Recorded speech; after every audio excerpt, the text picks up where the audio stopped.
भर दिन गुजर गए, आवाज देते देते अंतर्यामी नहीं आया। संध्या में सेठ जी आ गए। संध्या करके जब भोजन करने के लिए आए तो एक साथ भोजन करते थे। तीनों थाली में परोसा लगा हुआ था, बैठे हुए थे। बेटा अंतर्यामी किधर आओ, भोजन करो। अब अंतर्यामी रहे तब तो आवे, जब बहुत आवाज दिए नहीं आए तो सेठ ने कहा देवी क्या बात है, अरे पहले तो एक ही आवाज में अंतर्यामी आ जाता था, आज इतना आवाज लगा रहा हूं लेकिन नहीं आता है। तो सेठा ने कहा पतिदेव आज मैं भी सवेरे से ढूंढ रही हूं लेकिन नहीं आते हैं, पता नहीं कहां है। इसको याद हो गया, अरे उसको तो कहा था कि भोजन में रोक टोक होता तो मैं भाग जाता। तो सेठ ने कहा क्या उसको कुछ तुम कही हो? कहा नहीं नहीं पतिदेव मैंने कुछ नहीं कही। तो फिर कहा हाँ आज उसके बारे में चर्चा चल गई। कहा क्या चर्चा चल गई? कहा बगल मैंने गई थी बधाई के लिए तो सब लोग पूछ दिए ऐसी बात। तो सेठ ने कहा क्या जरूरत था तुमको छोटी छोटी बात करने का? अरे किया भी तो इसको कैसे मालूम होगा कि भाग गया? तुमको ये करना नहीं चाहिए, और जब किया तो भाग कैसे गया? लो अब जब अंतर्यामी नहीं आएगा भोजन कर ले तो मैं भी भोजन नहीं करूंगा। अब सेठ क्या किया तो थाली को खिसका दिए। अब जब सामने में पतिदेव भोजन नहीं कर रहे हैं तो पत्नी भोजन कैसे करेगी? पत्नी भी थाली को खिसका दिए। अब पति पत्नी बैठे हुए हैं, आंख से गंगा नदी बह रही है, रो रहे हैं बेटा अंतर्यामी किधर आओ, बेटा अंतर्यामी किधर आओ, बेटा अंतर्यामी किधर आओ। अब अंतर्यामी रहे तब तो आवे। पति पत्नी रोते बिलखते 3 दिन गुजर गया लेकिन अंतर्यामी नहीं आया।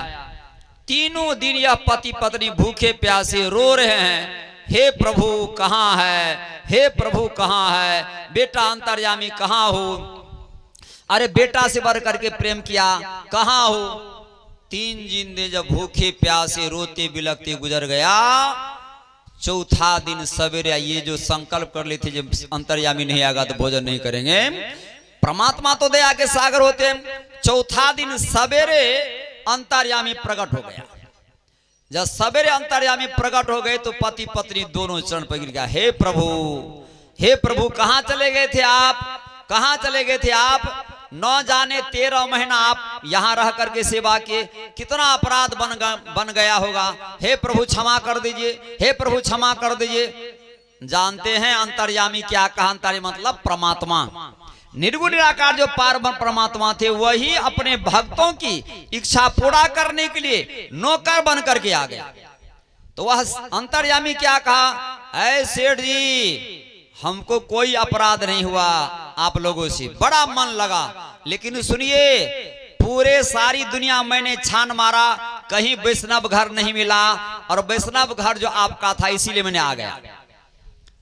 अब आप लोग कहिएगा कि लोग जो कंठी बांध लेते हैं कहते वही वैष्णव कहलाता है। यहाँ स्वयं परमपिता परमात्मा कह रहे हैं कि सारी दुनिया में वैष्णव घर कहीं नहीं मिला, एकमात्र आपका ही वैष्णव घर था, इसीलिए मैंने आ गया। वैष्णव घर कहते हैं जिनके यहाँ प्रत्येक दिन संत महापुरुष आते रहते हैं अतिथि बन करके प्रत्येक दिन। इसलिए हमारे कबीर साहब क्या कहा? साधु मिले साहब मिले अंतर रेख मनसा वाचा कर्मा साधु साहबिक। साहब कहते परमात्मा को, यहाँ कबीर साहब माने संत सम्राट कहलाए।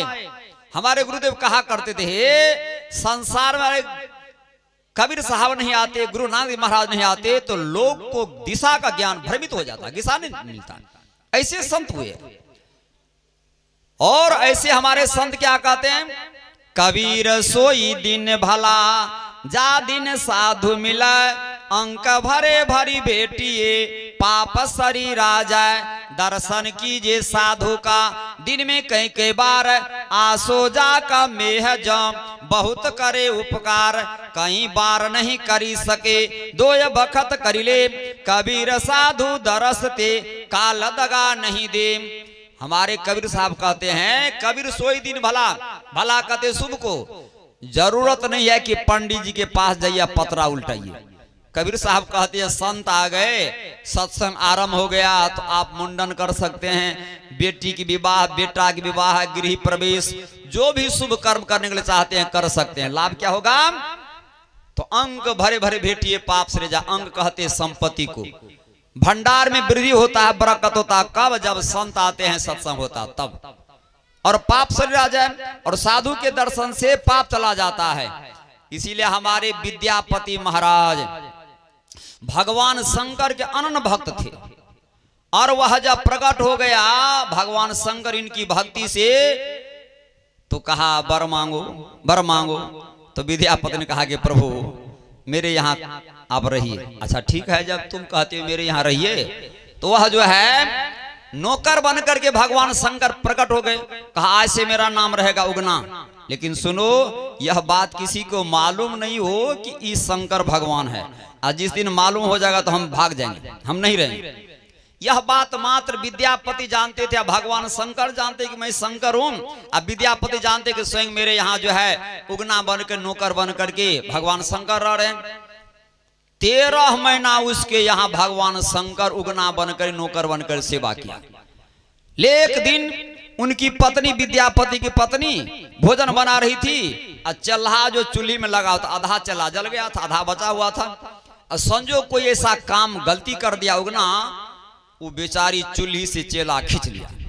और जैसे दौड़ी मारने के लिए बजर खसुआ, मारने के लिए दौड़ी, वो जो भागा विद्यापति देख ये तो साक्षात शंकर भगवान। मत मत जैसे कहा कि साक्षात शंकर ठीक, साक्षात शंकर ठीक।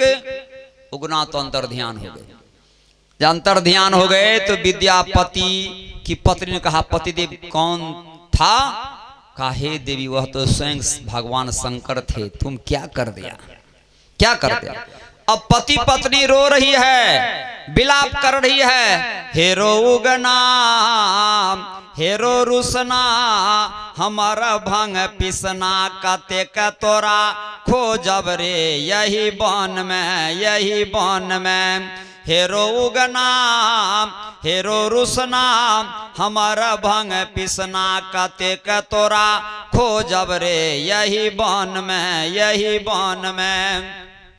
जे कोई कहती न उगना उदेश उनको देवे हम कंगना संदेश। जे कोई कहती न उगना उदेश उनको देवे हम कंगना संदेश। हेरो उगना हेरो रुसना हमारा भंग पिसना कते का तोरा खोजब रे यही बन में, यही बन में, यही बन में। हेरो कनी प्यासल छी पानी पिला दे, हेरो कनी प्यासल छी पानी पिला दे, अपना जट्टा से गंगा बहा दे। हेरो कनी प्यासल छी पानी पिला दे, अपना जट्टा से गंगा बहा दे। हेरो उगना हेरो रुसना हमारा भंग पिसना कते का तोरा खोजब रे यही बन में, यही बन में, यही बन में।